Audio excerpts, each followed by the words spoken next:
Welcome very, very much to Conversations. A pleasure to welcome to the program a gentleman I've met recently, but we're destined to become very good friends. His name is Harry Glasser, and he's a man about town, very knowledgeable, and he's written a book. We've got it displayed here on the screen. It's called It's My Money and I Want It, which is an interesting title. And he's also got a site that is Harris Helps, which is a thing where you can advise people on matters that have immediate interest to them. Harry, welcome so very, very much to Conversation. A pleasure. Harris.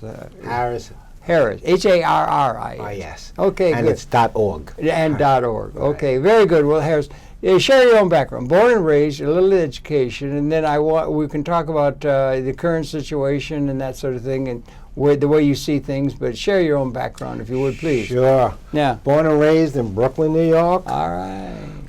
Attended high school, a couple years of college. At age of 20, married. My dad lent me $5,000, and I started bidding small little construction contracts for New York City agencies. Okay, really? By the time I was 28, I was in fairly good shape. I decided to pack it in.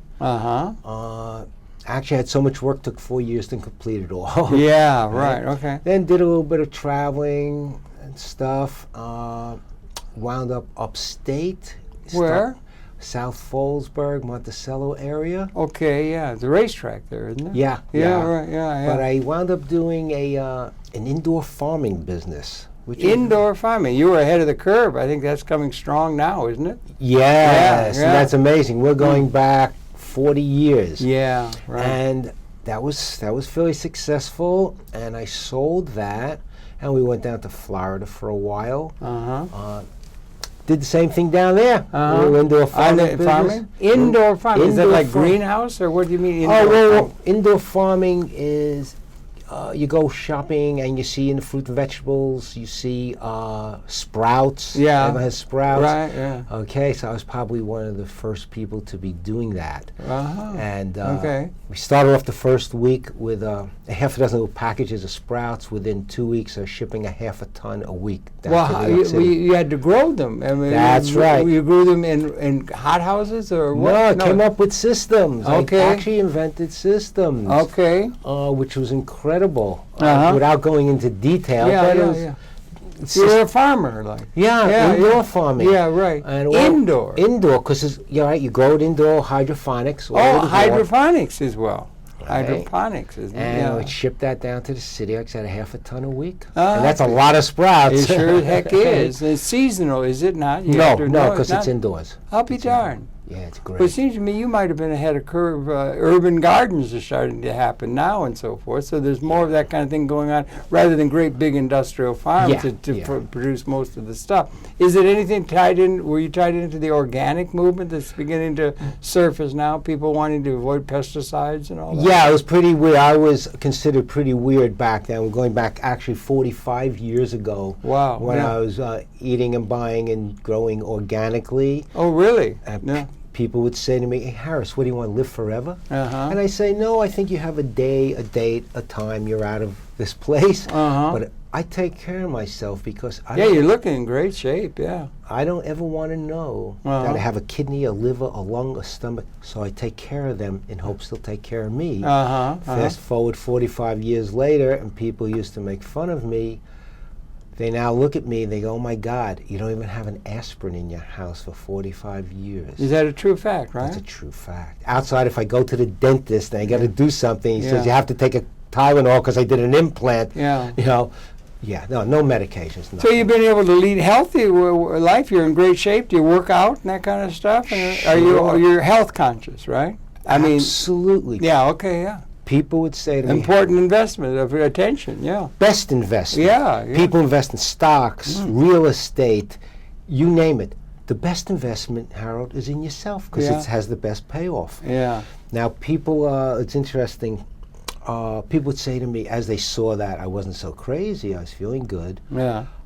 What do you eat? Tell me what to eat. Yeah, what do you eat? I say that to people who look really good, yeah. Okay, and here's an answer, stock answer for 45 years. It's not knowing what to eat. It's knowing what not to eat. And one of the things is, I say, read your labels. Yeah. If it has things on it, the ingredients that you can't pronounce, it's a good shot you shouldn't be eating it. Really? Chemicals, right? Oh my God. I bumped into someone. I was at a friend's funeral, and the relatives were there who always used to make fun of me. And he said to me, "Are you still eating that health food?" Yeah. And I go, "No." He says, I thought so. I said, "What I eat is food. It grew on this planet for a zillion years before people got here. Yeah. I don't call it health food. I call it food. What you're eating in packages and wrappers, I'm not too sure what that is. Yeah. You call that food. I don't know what that is." Well, there's a lot of movement around that, isn't there now? I mean, you're trying to get away from the what do you call it, insecticides and things like that of industrial farming. There's a lot of movement away from that. It seems to me. A lot of people are doing their own gardening and so forth organically. Yeah, you know, it's interesting. The pesticides, insecticides, they're meant to kill life, you know, the bugs and things. Yeah. But if you think about it, your life, you and I are living life. Yeah. I don't want to consume that stuff. So I eat out. I love my slice of pizza and my steak. Yeah. Anything comes in the house, okay, is organic. No, So you're not like a vegan or a vegetarian or anything? No, I don't that. think they're healthy. No, you don't. Well, that's interesting. Not. A lot of people think that, you know. It's made me wonder sometimes, you know. No, I mean, they eat a lot of junk. You know, things in packages, artificial flavor. They eat stuff I don't eat.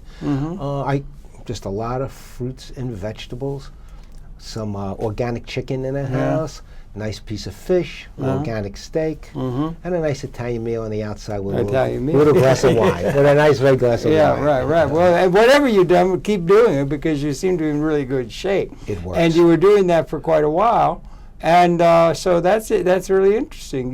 That's a very interesting beginning, and you got going right from the get-go when you were in your 20s. Even you were beginning to cotton on to the idea of taking care of yourself.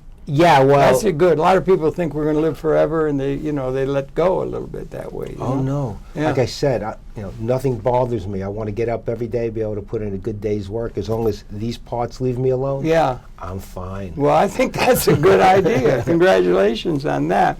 So after the farming, you were out in Long Island somewhere, you said, or something? Oh no, we got upstate, and we moved to Florida for a while and did that. Then we came back to New York. And my sons were old enough, and we opened up a daily car rental business. You've always been sort of in business, like, or have a business mentality, or always in business. I love it. I love it. I love being in control of, what's your going life on situation, maybe also. Absolutely. Yeah. Right. Absolutely. If you're not and you leave it to someone else, what do you think they have planned for you? You're probably the best person to make a good deal for yourself. Probably there is on the planet. If you just think about it, maybe. You know what a good deal is, and this is why. I tell you, one good deal is to go to Harry Helps. Because you Harris Helps. Sorry, Harris Helps because you give a lot of good tips to people that make a lot of good sense, practical good sense. No. See what you said? It's all about common sense. That's what it's about. And then you said a good deal. To me, what a good deal was always wasn't one way. That it worked well for me and you, the both of us. Always treating it was a two-way street. That way, you'd always look forward to coming back and working with Harris. Isn't there a golden rule that says something along those lines? Or a lot of the philosophers have told us that, and a lot of the people who understand human nature and the world counsel that kind of attitude in life. I think it's very important, Do unto others, you'd have them do unto you. There you go. Forth, right? Bottom line, except that's not practice. There's this little too much shenanigans going on. Called greed. Yeah, greed. No one has enough. And that's why I wrote the book. Yeah, this is the book. It's a great title. It's My Money and I Want It. It's my money and I want it. That's right. Because there's a lot of people who are taking money that doesn't rightfully belong to them in the name of some business deal that's not doing well by the other citizens. A lot of shenanigans going on, right? In the name of the stockholder. Yeah, and it's getting worse, do you think, through time? We both lived a while. I'm longer than you, but we both lived a while. Do you think the trends are not good in terms of the overall attitude of the system toward the citizens, or what do you think in general? It's gotten to the point where life and people no longer matter, so that health insurance companies. Now, if you have insurance on your car and it's an accident or stolen, they pay you off, right? Yeah, they take sure. care of it. Yeah. God forbid you have a fire in your house, they take care of it. Right? Yeah. Health insurance companies, they look for a reason not to pay you. So to me, that's not insurance companies. These are people who've gotten together, say, let's charge premiums and see how little we can pay out. What's the difference between the health insurance and the automobile insurance? The automobile insurance people would have a reason to say, well, you made a U-turn or some reason to get out of it, but it doesn't seem to be the case. No. With health. With health, one of the big health insurance companies, I talk about it in the book, is United Healthcare. They deny the stats, not my stats, 500,000 claims a day. Wow. Right. Wow. And there's a woman, Linda, I always forget her last name. She was a retired doctor or something, I don't remember. It's all in the book, and she took a job as a claims examiner, right? And after 6 months, she saw what was going on, that they actually train you and teach you how to deny claims. Wow. And she said she'll never forget, there was this one claim they had to deny, and she felt, no, this is testimony, she gave it before Congress. I'm not making this up, you can Google her. No, yeah, okay? I understand. She denied this person's operation. The fellow died when he should have been entitled to the operation. She said it's amazing. It's just business as usual. There's no criminal charges. There's nothing at all. Business just goes on. And she said all the time she looks downstairs and they're installing a $3 million piece of statue artwork. Right. And she gave this testimony to Congress. And you know what Congress did? What? You tell me. What do you think I'm they not did? sure. They could have just sat on it or there something. You go. Depending on where the money's coming go. from K Street. Yeah. So unfortunately, yeah. The problem really in this country isn't corporate greed. It's the people, the government, allowing them to do that. The government and the corporations are in league with one another, are they not? You got Citizens United. They can put unlimited money into buying the campaigns and so forth. So there's a linking up with the government and the big money interests, is it not? I think it goes beyond linking up, Harold.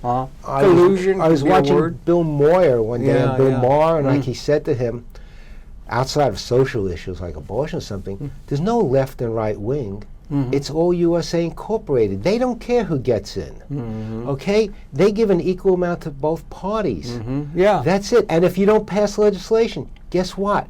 You don't get money to run your campaign next time. Right. So they win whether if there's a two-horse race, they win in both cases. Yeah, they can. And they just go back and forth and get what they want. Yeah, they are the government. There's no, So in that sense, in terms of the word justice or appropriateness or human relationships and so forth, which it's getting worse with time through the decades. Sure, human life doesn't mean anything at all. I mean, look what they're looking to do. The big corporations don't pay tax while the government claims that they have huge brackets. Sure, they have huge brackets, but they don't pay that bracket. They pay a small percent. All they have to pay is only just a small matter, a little slap on the wrist. Even if there's something illegal that they may have done, they can get around, they can do it, and they'll never, as you notice, in 2008, nobody has gone to jail for disrupting the entire economy the way those people were largely responsible for doing at the top of the political and economic system. Under the guise of, if anyone is prosecuted, it can cause a collapse in the financial system, which is nonsense, because if someone died, Jamie Dimon, God forbid, or Blankenfeld, not wishing anyone bad, yeah, sure. The financial system would not collapse. Yeah, I still remember. You remember back in that fateful day was September 20 of, was it 2008?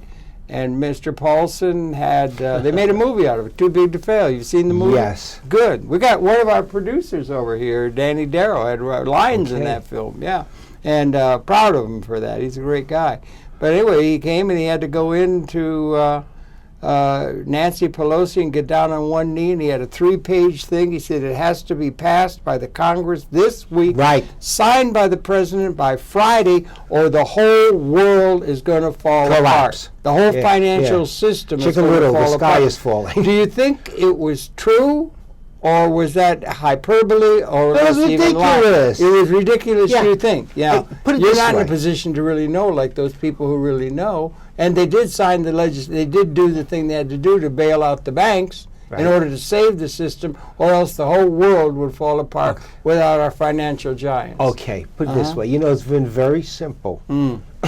If the government stepped in, kicked out the big wigs, and replaced it with the banks weren't falling. You just put in other people to replace the claim by Mr. Paulson getting down on one knee was bogus.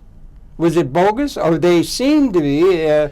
The film was Sorkin made the film, a really good film and everything. He seemed to be putting the premise forth that was in fact the case, that the whole world economy would fall apart if these major players were allowed to go under. So fall apart, or go to jail even. Would that mean that people would not be going to work the next day? Probably not. But why? No. Shops wouldn't be selling their wares. Farmers wouldn't be selling and shipping their stuff to market. People wouldn't be buying food. What was going to fail? Well, wait a minute. Let's take another analogy. Then I'm old enough to remember Franklin Roosevelt. Okay. And we had another Great Depression that happened in the 30s. You know, John Steinbeck and Grapes of Wrath and all that sort of thing. And at that time, Mr. Roosevelt came in, Franklin Roosevelt, and many of the things historically, they would say that Mr. Roosevelt, he did a lot of things New Deal, and which set the pattern for a liberal way of seeing things that served well for a few decades and all that.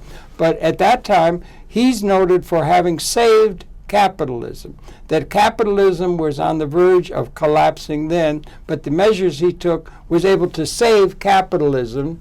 And what do you think of that charge then? Was that true? By doing certain things, he saved capitalism, and capitalism is worth saving. Probably. Or the private sector, or what? How do you deal with all those big and issues? what did he do? Remember the was it the PWR or WPA? WPA. He created work. Progress Administration. He created work. Yeah. People went to work. When they go to work, they earn a salary. They pay taxes. They buy shoes for the kids. They go shopping. Yeah. Right? Taxes being paid. Factories are manufacturing because you have now all these consumers that before were on Apple lines. You had a lot of the Dowds who had their faces foreclosed, and it was terrible. It worked hell on a whole lot of people. It was a very, very difficult time. It probably was only the spending on the war effort in the Second World War that really got us out of that terrible ditch that we were in. The bottom line, it was government spending, whether it's WPA or the war, it was government spending that put people to work. And the government spending came big time with the war effort. Yes. And that brought us out of it largely. Right. But the idea that these people will save the system, is the capitalist system and the big players and the big banks and the International Monetary Fund and the institutions necessary for there to be anything other than a terrible disaster into horrible anarchy that would run rampant on the whole planet if the capitalist system were not allowed, were treated in the way that in an almost criminal sense they could be for having messed up the economy, or having been responsible for messing up the economy. The political and business leadership for doing that, they would be punished for that. Would that mean the end of something that would be ushering in hopeless anarchy all over the world, and the things that they're able to do would not be realized? And should we get rid of the private sector or not? And the private sector and the public sector are two things that are running the system over, in conjunction with one another. And how do you see all these big issues? Well, and what do you think about the human prospect as we look out ahead in this year 2014? Well, we need the public sector. There's no doubt. Okay, and capitalism is great. All that's happened is capitalism has run amok. Oh, you think that? Well, you were acting like a capitalist when you grew those Brussels sprouts, were you not? You were taking the initiative. You were a businessman. You were practical. Right, you were working. practical. And you didn't need to have people coming along telling you couldn't do this, you couldn't do that, Right. and everything. Yeah. So I heard you having a brief against the government and the private sector, or the public sector effort in terms of the operation of the Only in economy. terms of letting big corporations run away. In other words, I think we have a dozen with 13 huge corporations, GE, Exxon, whatever, that we give money to instead of them paying taxes? Yeah, well, we gave an awful lot to bail them out in 2008. Forget that. We give them money each year. Yeah, okay. So that, is something that government and corporations are running amok. Yeah. I mean, these people, these corporations don't need to get tax refunds on taxes they didn't even pay. You and I are financing them. Right. They're very profitable. Their claim is our dividends would take a hit. Well, your dividends would take a hit.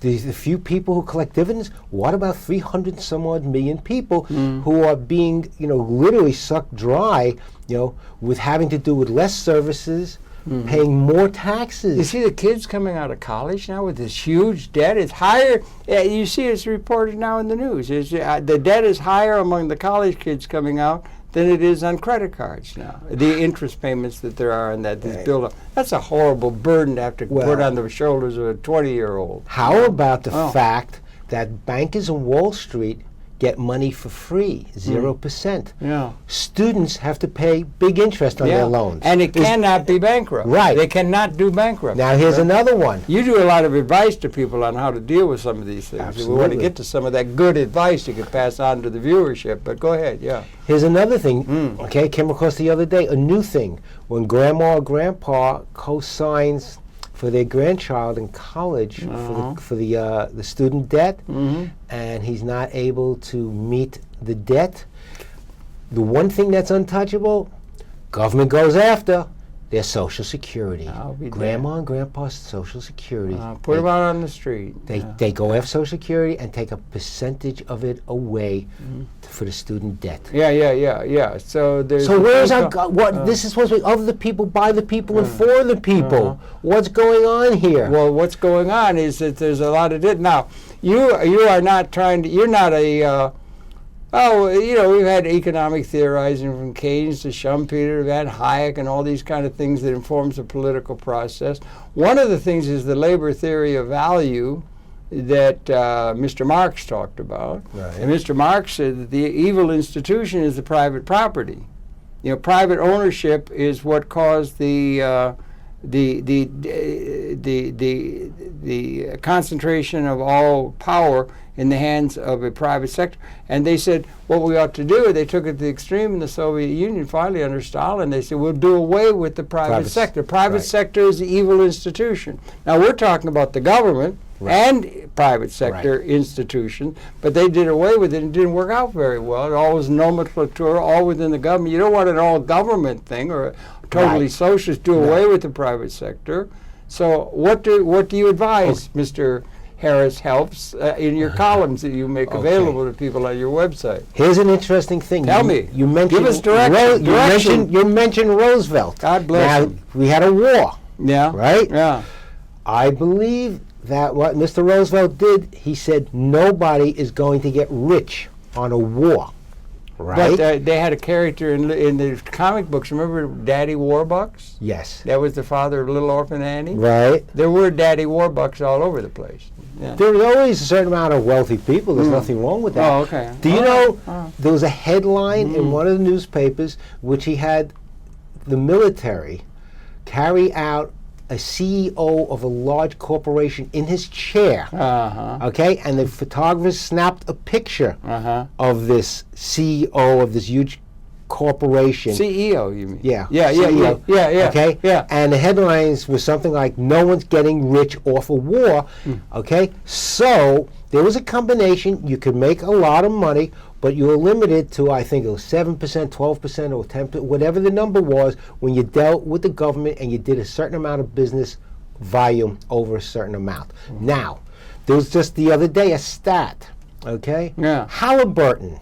Yeah. Now, we know about Iraq, weapons of mass destruction, which didn't exist, and Cheney's old company, Halliburton, was subcontracted the war, and do you know how much they made on that war? I don't even want to think. $39 billion. That's what Mr. Everett Dirksen would call real money. $39 billion they made off that war, and there's the difference today and back in FDR time when he said no one's going to get rich off a war, you're limited. Even I'm a contractor. I do work for the government. And if you do over a certain amount of volume, you have a limited percentage that you are allowed to make. Not today. Not today. Subcontract a war that should never existed, and to make $39 billion while young people get killed. Yeah. So that's the difference Now between we said, I was asked you earlier, we could take a look at the century or go back to the 19th, or let's say the whole sweep of human history. Are things getting better or worse? Are you optimistic, pessimistic for the human prospect? Unless something huge happens, I'm very pessimistic. Very pessimistic. Very. Yeah. And there is a way of changing things very. I think you've got some of it in your book, if I'm not on a number of very practical suggestions. It's all practical. It's all we got to get some life. of that wisdom across to the viewers, right? Who could use it to their own good advantage to help. That's everything why I wrote the book. All right, good. Okay. Trying to help. Okay. There is helps. That's what Okay. your site is called. Yeah. Now, so let's talk about money. All right. Okay. One thing we have to understand. Money. Yeah. What is it? Why? What do we use it for? What is it? What's it for? Popular song said it makes the world go around. Right. Now, I was very fortunate at a young age to have a little understanding. What happened was I was doing well in business in my early 20s, and there was this car that I wanted. Yeah, and sure. I got this in your car. Early 20s, you want a car. I got this car, and I was happy. But I realized something. I was happy not because you touched the car and it gave off fields of energy of happiness. My feelings of happiness, basically I realized, was me feeling me. That part of me that is happiness. Sometimes we touch a place in ourselves which is anger, joy, glad, sad. I was touching a place called happiness, and I realized if that exists in me, then no pun intended, I don't need to have a vehicle for me to touch me. So the first thing to I'm trying to follow all that. You mean when you're happy, it's not the thing that you acquired or just happened that's giving off happiness. What's happening? You are feeling you. Aren't you all the time? You're feeling happiness within you. Okay. That means it's a place that exists. So that being said, I realized, okay, the happiness is something I have to find in me, but money is still something we need. That doesn't mean you don't try and make money. Now, money has two reasons. One for survival, right, meeting our needs, and the other is entertainment, meeting our desires. The money would have made it possible for you to get that car that made you feel happy when you were in your 20s. Right, but if you didn't have the money, you wouldn't get the car, so you wouldn't feel happy? Is that the... No, after a while, like anything else we get, the feeling about the car or the thing we get goes away, and there you are left with you again trying to buy the next thing to make you feel happy. The next thing that's going to make you feel happy. Oh, so you're relating it to something outside of yourself. Right, but all the time you realize the feeling of happy is coming from you. How about that? How parsimonious could we get for everybody to where they wouldn't need all these things to feel happy? They could just feel happy even though they don't have a house, they don't have clothes, they don't have any place, they're sleeping on a rock somewhere. Okay. I'm still happy even though you don't have material things that are making you feel secure and or happy, and much less for your loved ones. Money we need. Yeah. We need it for our survival. However, while we're in the process, whether we're in debt and with collection companies after us, or we're a high roller, whether we work for someone for small income, or we're self-employed with a big business, or just starting out. All during the course of that, we still have to remember we have to practice. There's an old saying, how do you get to Carnegie Hall? Practice, lots of practice. That's good. Right? Yeah, so when I asked the cab driver how to get to Carnegie Hall, he said practice, lots of practice. Yeah, right. So how do you get, now here's an interesting thing. Yeah. We're off the track for a second, we'll get back. I didn't mean to get you off the track. Yeah. People always, they want to be happy, they want some love, they want some peace, they want some joy. And love is something else. And I always tell people, you can't get happiness, you can't get peace, you Beatles can't get wrote a love. song, Can't Buy Me Love. You see, the reason you can't get those things is because anything you can get, if you can get it, you can lose it. So you want those things, you're going to have to become them.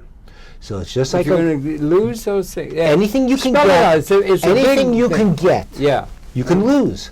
So happiness, love, joy, peace. If you're going to try and get them, just know if you can get it, you can lose it. But if you become them, if you become happiness, Does that apply to health? Does that apply to everything? Okay, spell you it out. have It's to a big become principle. those things. Yeah. In other words, yeah. look, you're How walking. can I become a Rolls Royce or something? A car. Every time you think you need something for your happiness, Yeah. you're off the wrong path. Not Okay. that you shouldn't strive, No. but you can't think that that's the thing that's going to make you happy, because once you get it, What is After going to all- make you happy? A good You. mindset, meditate, get in touch with your inner soul, Practice. find God, or what are some of the Just spiritual practice. practice? Go there's ahead. a story. Mhm. Always a Right, spell story it out. of a fellow who was walking down the street with no shoes and was feeling horrible. He had no shoes. He said till he turned the corner and he saw a man with no feet. Yeah, I've heard that. So it's always, while we're striving to move ahead financially, it's always striving to practice happiness and gratitude For we what you have. Uh-huh. You know, it's And not be trying to get more all the time. Is You that could it? be doing We call it that. getting more. but practice the being happiness. You know what's going to happen after a while? Mm. Okay, you maybe practice it once a day. It's like you smell the greenery. Well, in the you park. see, you walk the flowers. Yeah, you, something, and and then before you know, you're practicing it twice a day, and then a half a dozen times a day. What's prompting that in a behavioral Anything sense? you want? Anything Whether you want. You could set it up yourself, right? You just meditate or something. You could No? just use anything as a vehicle. Think of see you sitting by a stream fishing. I don't know, whatever worked for you. But the point is to keep getting in touch with that feeling is coming from you. It's not coming from getting the latest fashion. Okay, The what about, feeling is is coming it from coming you. from being in the presence of the David? You know, a great work of art. You feel a great sense of the accomplishment Sure. of Mr. Michelangelo. But just or know something. The or, feeling or- is coming from you. It's or not seeing coming children playing is so Yes. beautiful, you know, or squirrels running. You can get them from a lot all of day long. Yeah. And keep in mind that it's you feeling you. You feeling you, you you. keep saying. Well, you're Are you relating feeling to. you? You're not feeling the could squirrel. You're not could feeling the children. No, but could you get that kind of a feeling by just, let's say, by going meditated? Sure, If you why not? meditate, or what do you call it? What do you call it?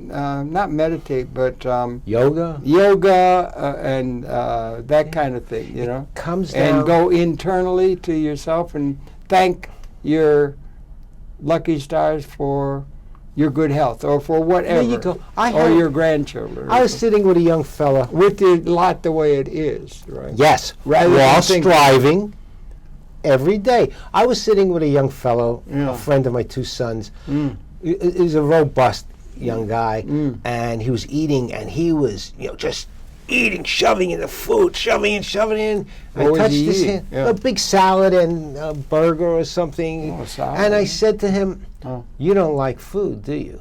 And he laughed. Yeah, he's like, Mm. I stopped him. I said, "I mean it. You don't like or enjoy food." I said, "You don't have the vaguest clue that in that salad there's crunchy things, there's mushy things, there's soft things, there's bitter things, there's sweet things. There's a whole host in that salad of cucumbers, tomatoes, carrots, celery, lettuce, on and on. A bouquet of Yeah, that you flavor, don't yeah. have a clue. Yeah. So, truth is, You can't don't appreciate enjoy food. You just enjoy the sensation of shoving it in and being full. Uh-huh. I said, Okay, you're onto something here. Yeah, right. understand. So, I laugh sometimes. People go out and they go to their favorite restaurant for their favorite meal, and they take a few bites, and it's delicious. It's wonderful. And that's it. And then the rest of the hour they're eating is yakety talking. And then they leave the restaurant and they go, "Wow, that was great." They didn't have a clue. When I go out to eat, I'm very bad company. Very Because you bad. savor every mouthful. That's right. I eat in Uh-huh. a sushi bar, and You're- the chefs, they tell my wife, we love to watch Harris eat. Yeah. He just savors every single bite. I actually close my eyes, and I find the deliciousness in it, so that when we left that restaurant, I truly enjoyed What if the I food ate. sucks? What if the you food should sucks? know where you're going. No, but you know what I'm saying. What if... you got to tell the chef, there's something very wrong. Like, I don't enjoy Mexican food, so I'm not going to go to a Mexican restaurant. Well, yeah, but you just haven't developed a taste for tamales and stuff. You got to develop a taste. You got to have develop a taste for, different kinds of things. But the point is, you have to enjoy each thing while you're doing it. I had a dad. Okay, now there's the wisdom to what you're saying. I had a dad, right?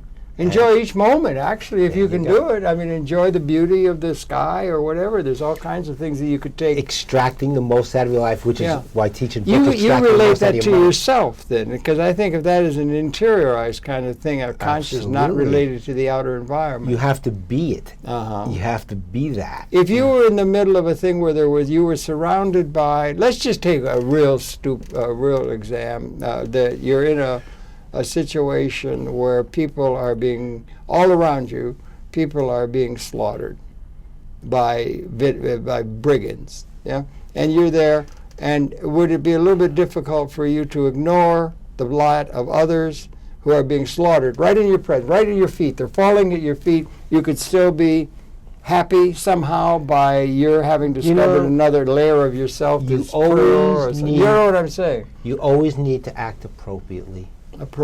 So another voice of wisdom from Harry helps. Yeah, that's so much what's in the book, being appropriate. Yeah. It tells you, the situation tells you what's appropriate. Sometimes you have to bite your tongue, sometimes you have to speak up, sometimes you have to stand up for yourself, and sometimes you have to be humble. Yeah. You know the situation. Oliver Twist used to have, remember was Oliver Twist? Was it Oliver Twist? He had a bowl of gruel. He had a gruel, and he went up and said, "Please, sir, could I have some more gruel?" Was he being selfish? Or what I'm trying to get at is, the material things and the things that, I don't know, I just came out of my head.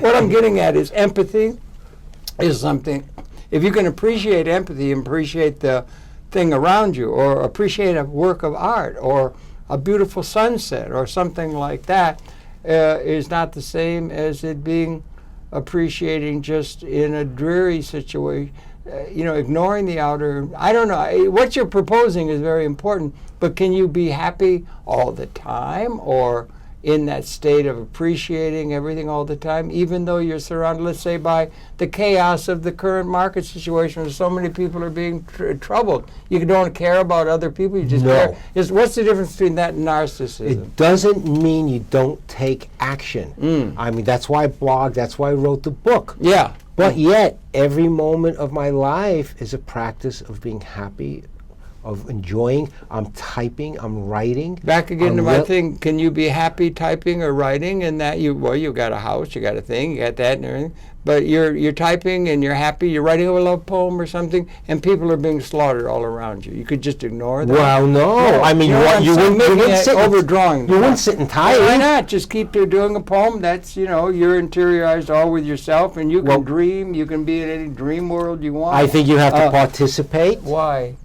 If it's all interior, if it doesn't relate to the outer world. But that doesn't mean on the outside. Or the gradations of, let's say, quality. Like, you can appreciate a Degas or a painting or a Picasso or something, but not just any painting. You decide discerning the value of things. Or suppose that salad you were salivating over with your own, what were they, Brussels sprouts, or your Brussels sprouts and everything, were very well prepared and the chef had made them really well. You would appreciate the beauty of that, as opposed to if they were sort of half rotten or something, Well, you wouldn't eat rotten food. Well, why would you eat rotten food? Maybe you're forced to. Well, if you're starving, you don't have a choice. Well, you don't have a choice. Okay. And you always need to make the best out of any situation. Make the best you can out of the situation, but not be so interiorized that you're narcissistic and only concerned with yourself. No. Put it this way, you have to be concerned with others. You have to participate. You think so? While interiorizing everything. Okay. We don't live by ourselves. I think probably that's true. Yeah, right. Yeah. Otherwise, I'd never written the book. Why would I bother? Right. It's written so that people could. I'm just being a devil's advocate in a certain kind of way. Read the stories and experiences and everything between the lines that I've gone through. I've learned the lessons. and to apply to themselves. And you put them in your blog or in your thing. Blog in the book. It's Harris Helps. Oh, yeah. Yes. And that, yeah. Now, and your book is called "It's My Money and I Want It." That sounds like to some people that would be you're greedy for yourself. You want to give something. My money. It's not. It's the opposite. I'm not trying to take your money. Okay. It's my money, and I think want you ought it. to defend. You're talking about all these beautiful aesthetic values and that kind of thing, and interiorized conscience and everything. But you brought it up. We started talking about money. Money is pretty filthy lucre in people's mind. Why would I have to be concerned with something like that? But your book is titled, "It's Not My Bliss, Interiorized Bliss and Joy, It's Money. And I want it. Because it's not my internalized meditative bliss that I achieve with Maharishi yoga or something." Well, you'd be surprised. It's subtle. It's what's between the lines. When you learn to stand up for yourself, when you learn to do better for yourself, how you start to feel better about yourself because maybe there was a health insurance claim that was denied, or there was a business situation you were getting beat up. Or the person in front of you is being beaten by hoodlums. Right. So you learn to... You could tiptoe past that with your joy? Didn't I say you always act appropriately? Oh, yes, you did. You did. You covered yourself. You have to act appropriately. Yeah, no, I'm just joking in a sense. You understand, right? Yeah. Because it's profound stuff you're bringing up. Yeah. So, I was growing up and I wanted to make a lot of money. I was 18, 19, 20 years old. I wanted to be rich. Yeah. I wanted to be rich. Yeah. I said to my dad, "How much money do I need to be rich?" And he said, "Harris," he says, "what would you do if you became rich? Lay on a beach all day and not work? You get bored. Wear 2 pair of pants at one time? Can't do that. Eat an extra slice of pizza more than you fill? You couldn't do that. Do that?" There's no room, he said, "So whatever you're looking for in terms of happiness, because that's why you want to make a lot of money, you think you'll be happy," he says, "you're going to find it in the middle of your day, in the middle of your life, in the middle of your actions." Your father had a lot of wisdom, no? So you learned from your father. Right. So these were the lessons, and this is what we were talking about just now. So I said to him, "Lessons my father taught me." So I said, I understand, but Dad, I want to be rich. How much money do I need to be rich? Yeah, I got that. How much money do I need to be rich? And he said, if you always spend $1 less than you earn, you'll always be rich. You sound like we're Norman Vincent Peale, or but think positive. And all if you always spend $1 more than you earn, you're going to be unhappy. No matter how much you earn, you'll always be poor. I think that's on a lot of signs all over the place. There's a lot of from our ancient sages have told us that. Yeah. Then I had a professor say to me, he said, "Harris, you're always going to be successful in anything you do." He said, "because you always manage to figure out the best and easiest ways to do things." And he was right. I always did. And you combine that with spending $1 less, right? You'll always be rich. I always had a life. Now, Harold, people who we earned the same amount of money. I never made zillions of dollars. We earned the same amount of money, same kind of family situation. Even people earned more. I always had more, did more, and lived better than any of them. You sound like Susie Orman. I don't know, but it was because I always figured out the best and easiest ways to do things. And I'll give you a perfect example. The best and easiest. That's the mark of leadership.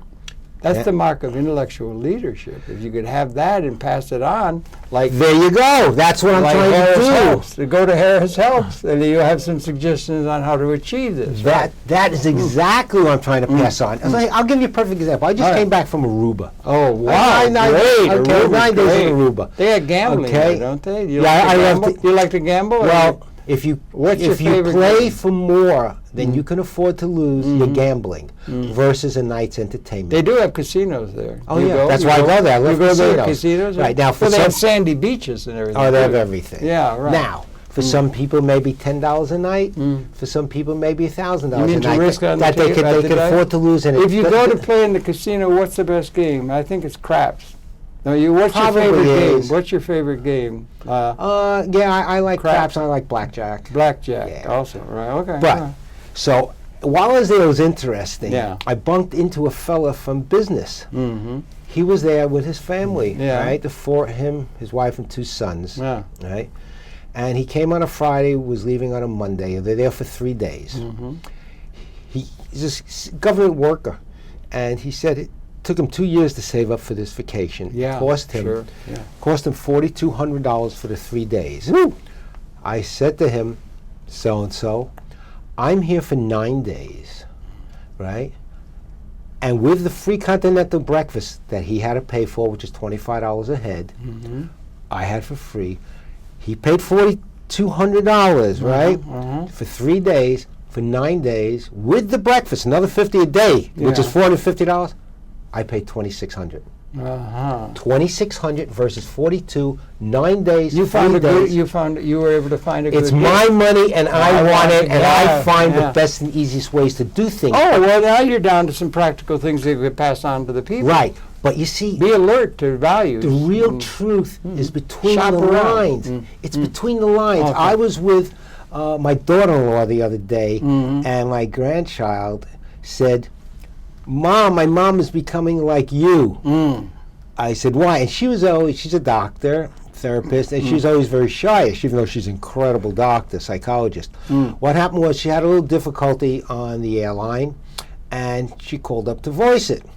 And the person said, "I'm sorry, da-da-da-da," and she says, "I want a supervisor." Uh-huh. And the supervisor said, "We're sorry, and tell you what, we'll try to make up for it. We'll give you 15,000 free points, frequent flyer points." Yeah. And she said, "I'm sorry, but for my discomfort, no. I want- 15,000, no."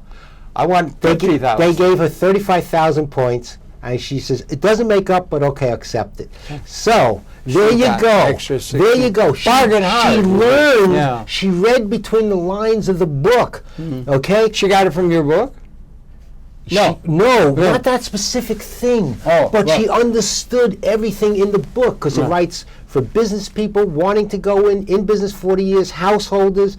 She understood it's about standing up for yourself and speaking up, and when you do, you can get. She said to me, she says, okay, everyone calls me Harris. No, Yeah. I don't have titles in my family. She says, "Harris, I got 3 nights paid for in Georgia that, Casey and I, my granddaughter, were traveling to because I spoke up." My granddaughter said, "She's getting to be like you." And that's what the book is about. Everyone should become like Harris. Well, it's a matter of Alert, standing up for yourself. self-confident, self-confident. Once you stand up the first time for yourself, and I give stories of health insurance companies, people, some of their stories are in there, on denied claims or partially paid claims, like, they never pay you in full. It's always, this is out of pocket, there's no code, this is item is out of network, on and on, and we'll give you X amount on the whole thing. Yeah. Right? Yeah. Believe me, there's articles on how they make up codes as they go along. But anyway, I have stories in there who people stood up to them, didn't, what do they call it, not file a claim, appeal, just did the process I told them to. Silly, simple little process. They went back 2 years. One guy out in San Diego collected $4,700 for past monies in full. I can go on and on. And what happens is, once you start to stand up for yourself against the system, and you learn how to use it. And like I said, that's between the lines of all the true stories. And in business too, because I've had to stand up against the government as a government contractor many times. Those stories There's are a in little there. agency called the IRS that you have to deal with from time to time. Oh, that's not a problem. That's on my video on my website. Really? How to That's deal with the right. IRS? That's exactly Get right. the book. What's the price? There's a chapter in there on that. Okay? Mm-hmm. Pimm Fox at Bloomberg said to me, he says, "You're giving this book away for free." Oh. He says, $14.95. He says, "That's ridiculous. People can use this every day the rest of their lives. Charge a it's for couple free." hundred, they'd really come after He says, "It's for nothing." Yeah. Again, once you stand up for yourself the Okay. first time, and whoa, that wasn't bad, and the second, and the third, after a while, wow, you're feeling good.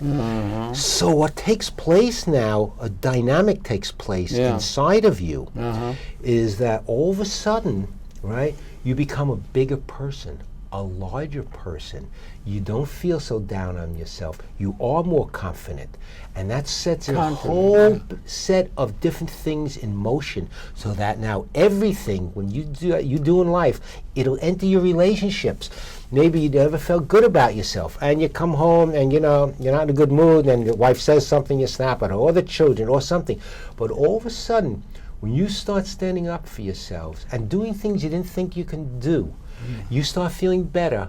All of a sudden, it's a reflection in your relationships. You start feeling, and when you start feeling better, it comes out in your relationships, and the wife starts feeling better. Everything starts to get uplifted, and all that is in between the lines in the book. In between the lines. It sounds like Norman Vincent Peale, positive thinking. I mean, there have been these kind of things on other books and other exhortations in that direction. And, I'm sorry. No, that's all right. No, that's all right. Most books you get on money. Today, there's endless books on investing, how to get rich, or how to stay home, make six-figure income.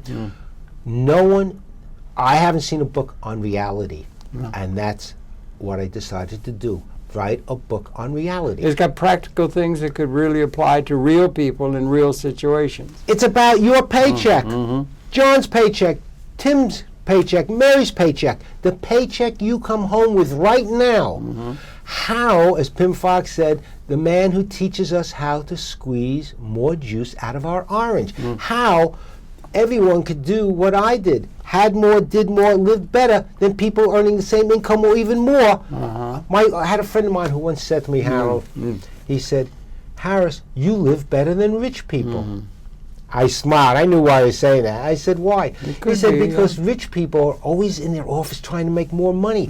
He said, you found a way of doing things that you not only live very well, more than, I would use the term, more better, like my grandson said. Yeah, it sounds like a kid 5 years old. Right, but it's true. You live more better and work less and easier than rich people.